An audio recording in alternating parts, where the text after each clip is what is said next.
नमस्कार दोस्तों, मैं मंजू हल्द्वानी उत्तराखंड से। दोस्तों, इस समय फरवरी का महीना चल रहा है।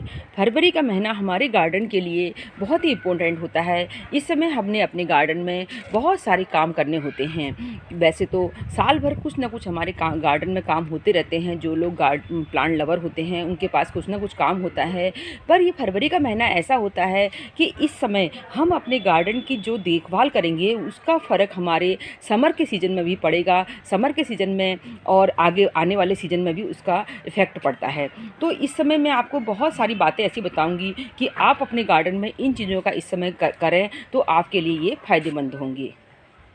इस समय हमारे गार्डन में विंटर के प्लांट तो चल ही रहे होते हैं और समर के प्लांट की जो हमने समर में फ्लावरिंग करने वाले होते हैं उनकी तैयारी भी करनी पड़ती है। तो दोस्तों, विंटर के जो प्लांट अभी तक आपके फ्लावरिंग नहीं कर सके, यानी कि आपने अगर सीडलिंग से या कटिंग से जो प्लांट तैयार किए थे, हो सकता है कि कुछ प्लांट आपके तैयार न फ्लावरिंग पर ना आ पाए हों, तो उनकी अच्छी देखभाल करके इस बसंत के समय में हम उनकी बहुत अच्छी फ्लावरिंग ले सकते हैं। उनकी थोड़ी सी केयर करेंगे तो जो प्लांट अभी तक फ्लावरिंग पर नहीं आए हैं वो अच्छी तरह से फ्लावरिंग पर आ जाते हैं। तो सबसे पहले विंटर के कुछ प्लांट ऐसे होंगे जिनके लिए इस समय की सनलाइट अब तेज़ होने लग जाएगी, तो उनको हमने शिफ्ट करना पड़ता है।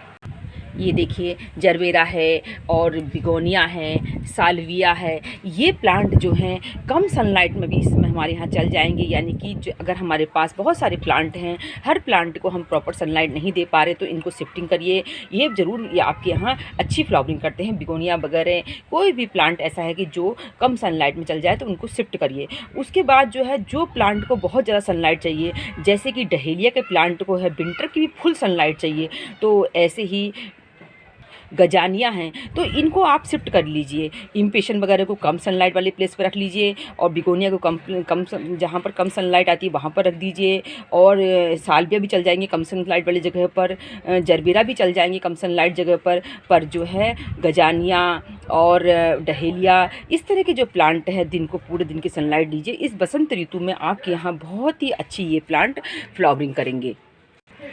विंटर के प्लांट से अच्छी सी फ्लावरिंग लेने के लिए अभी भी आप उनकी नियमित गुड़ाई करें।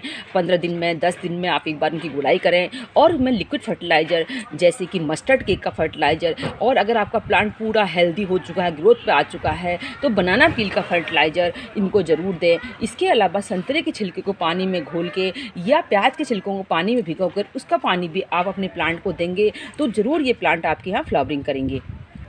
विंटर के ऐसे प्लांट होते हैं जिनको अभी भी हम कटिंग से तैयार कर सकते हैं, जैसे कि डहेलिया का प्लांट है। डहेलिया के प्लांट को अगर आप अभी कटिंग से लगाएंगे तो बहुत जल्दी ग्रोथ कर लेगा। उसके साथ साथ जेरेनियम का प्लांट है, बिगोनिया का प्लांट है। तो इनको हम कटिंग से तैयार करके, अगर आपके प्लांट में बहुत ज़्यादा फ्लावरिंग हो चुकी है तो कटिंग से तैयार करके आप नए प्लांट अगले साल के लिए छोटे छोटे प्लांट तैयार कर सकते हैं।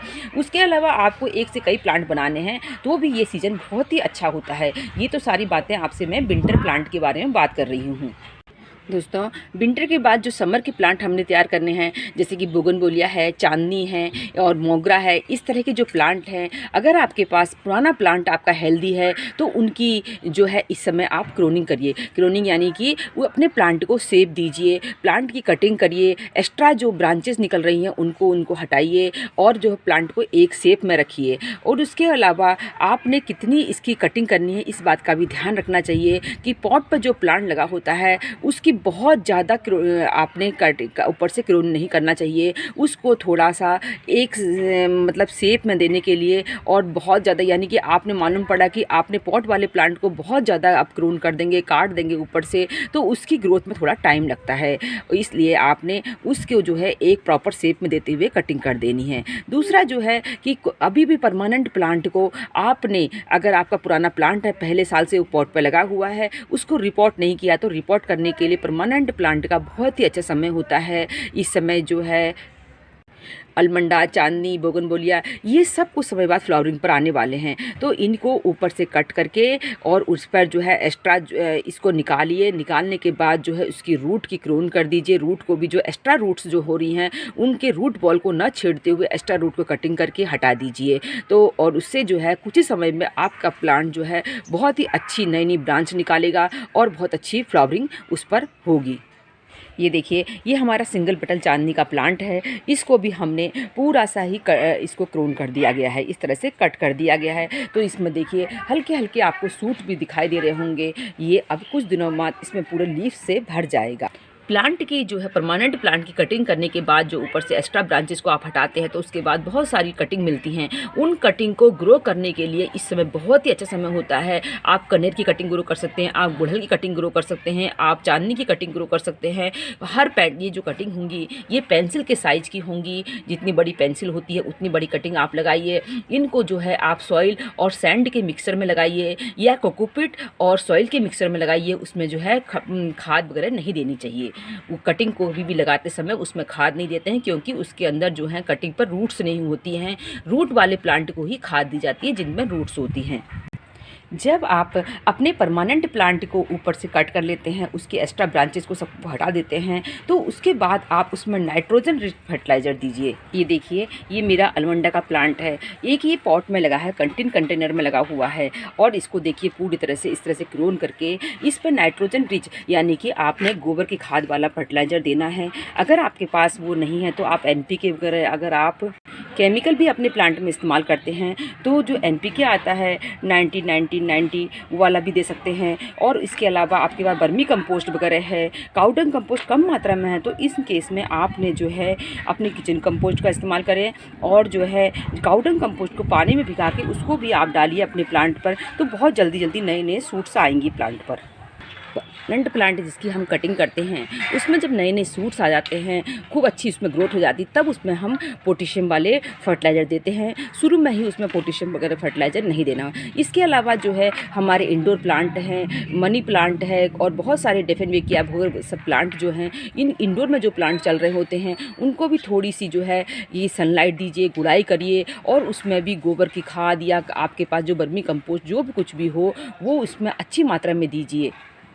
परमानेंट प्लांट की देखिए बहुत सारी जो है ये ब्रांचेज जो होती ड्राई हो जाती हैं। ये एरिका पाम है, देखिए इसकी ये ब्रांच इस पर लगी रहेगी, इसकी खूबसूरती को तो बिगाड़ेगी ही, साथ साथ जो है एक्स्ट्रा जो है इसमें से एनर्जी लेगी और प्लांट जो है अच्छी तरह से ग्रोथ नहीं कर पाएगा। तो अपने प्लांट में जो ब्रांच आपकी ख़राब हो रही हैं, मैंने परसों जो है हमारे जो कैना लिली के प्लांट होते हैं उनमें जो है एक्स्ट्रा ब्रांच जो है नए सूट्स आने लग जाएंगे अब, तो जो पुरानी जो ब्रांचेज होती है, जो सूख गई होती है, उनको हटा देना चाहिए। तो इससे जो है प्लांट की शो भी अच्छी बनती है, प्लांट दिखने में भी अच्छा दिखाई देता है और उसमें ग्रोथ भी अच्छी होती है। आप चाहें तो अपने प्लांट को रिपोर्ट कर सकते हैं। रिपोर्ट करने में वैसे तो साल भर में हर प्लांट को रिपोर्ट कर देना चाहिए। अगर आप साल भर में नहीं करते, 2 साल में करते हैं, तो उसमें जो है ये सीज़न उसके लिए बहुत अच्छा होता है। परमानेंट प्लांट को जो ये आपके फॉलिज वाले प्लांट होते हैं, इनको खाद देने के लिए आप जब आप ये पूरे प्लांट को रिपोर्ट नहीं करना चाहते हैं तो कुछ सॉइल को इसकी हटा कीजिए, उसमें जो है एक्स्ट्रा आप इसमें फर्टिलाइज़र डालिए, काउडंग कंपोस्ट डाल दीजिए, चाय की पत्ती मिलाइए, उसके अंदर थोड़ी सी नीम की खली मिलाइए, थोड़ी फंजीसाइड मिलाइए। तो इस तरह से आपने इस समय जो है फरवरी में जो खाद आप देंगे वो प्लांट उसका भरपूर उपयोग करते हैं।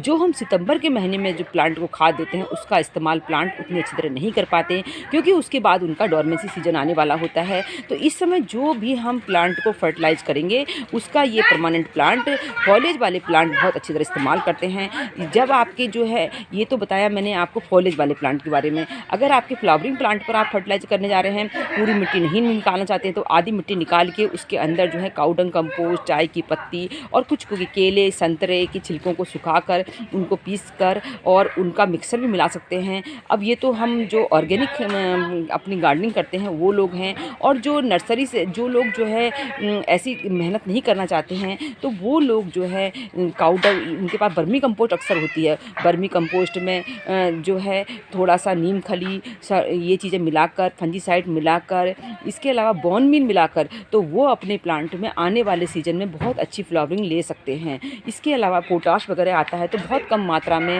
रेड पोटाश को थोड़ी सी मात्रा में उसमें मिलाइए, तो फ्लावरिंग वाले प्लांट में बहुत अच्छी फ्लावरिंग करते हैं।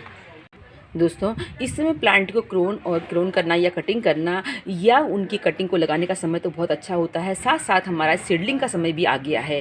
आप जो है अभी जिनके यहाँ बहुत ज़्यादा थोड़ी बहुत, जैसे राजस्थान वाले इलाके होते हैं वहाँ गर्मी हमसे पहले पड़ती है, तो उन इलाकों में जो है आप अपनी सीडलिंग कर सकते हैं। जो समर के प्लांट होते हैं जैसे कि जीनिया हो गया, सनफ्लावर है, गिलार्डिया है। मेरे तो छोटी छोटी गिलार्डिया की जो पुराने प्लांट के सीड गिरे होंगे उससे नए नए पौध तैयार हो गए हैं। तो इन प्लांट की आप सीडलिंग भी कर सकते हैं। हो सके बस रात के पाले से बचाना पड़ेगा। अगर आपका थोड़ा बहुत रात को भी ठंडा बहुत ज़्यादा हो रहा है, टेम्परेचर रात को ज़्यादा डाउन होता है, तो उनको किसी पॉली बैग से कवर कर दीजिए, सुबह फिर से सनलाइट में रख दीजिए, तो प्लांट जो है बहुत अच्छी ग्रोथ करते हैं।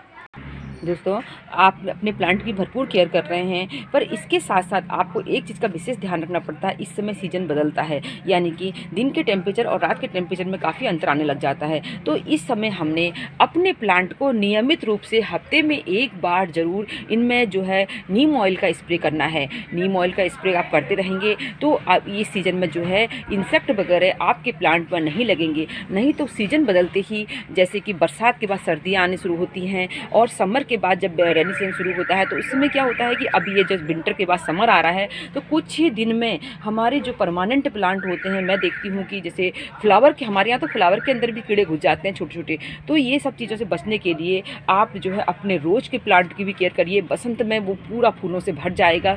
और तो इसमें जो है नियमित रूप से आप नीम ऑयल का स्प्रे करते रहें। अगर आपके पास नीम ऑयल नहीं है तो नीम के पत्तों को पानी में उबालिए। पानी में उबाल के उसके पानी को छान के उसमें जो घर में सरसों का तेल या कोई भी तेल यूज करा हुआ तेल भी वो भी मिला सकते हैं।